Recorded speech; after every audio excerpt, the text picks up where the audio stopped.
మా అబ్బాయి నేను చెప్పినట్టే వింటాడు. ఏంటి బాబు, రేపు ఓటు కూడా మీ నాన్నగారు చెప్పిన దానికి వేస్తావా?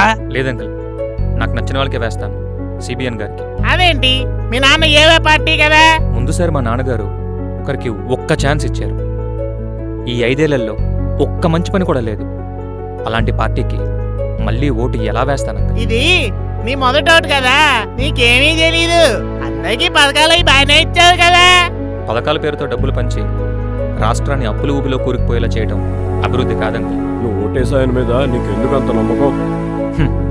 కొండల్లోనే రాజధాని కట్టారు, రాష్ట్రానికి ఎన్నో పెట్టుబడులు తీసుకొచ్చారు.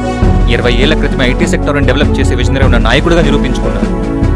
మన రాష్ట్రం మళ్ళీ గాడిలో పడాలంటే ఆ విజనే ముఖ్యం.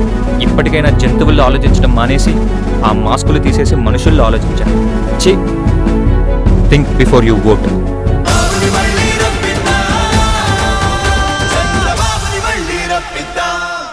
మా అబ్బాయి నేను చెప్పినట్టే వింటాడు. ఏంటి బాబు, రేపు ఓటు కూడా మీ నాన్నగారు చెప్పిన దానికి వేస్తావా? లేదంకల్, నాకు నచ్చిన వాళ్ళకే వేస్తాను, సిబిఎన్ గారికి. అదేంటి, మీ నాన్న ఏవే పార్టీ కదా? ముందుసారి మా నాన్నగారు ఒకరికి ఒక్క ఛాన్స్ ఇచ్చారు. ఈ 5 ఏళ్లలో ఒక్క మంచి పని కూడా లేదు.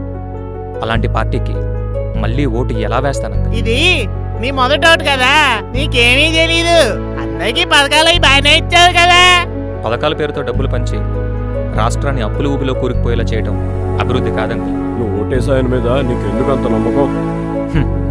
కొండల్లోనే రాజధాని కట్టారు, రాష్ట్రానికి ఎన్నో పెట్టుబడులు తీసుకొచ్చారు. 20 ఏళ్ల క్రితమే ఐటీ సెక్టర్ని డెవలప్ చేసే విజనరీ ఉన్న నాయకుడిగా నిరూపించుకున్నారు. మన రాష్ట్రం మళ్ళీ గాడిలో పడాలంటే ఆ విజనే ముఖ్యం. ఇప్పటికైనా జంతువుల్లో ఆలోచించడం మానేసి ఆ మాస్కులు తీసేసి మనుషుల్లో ఆలోచించాలి. Think before you vote.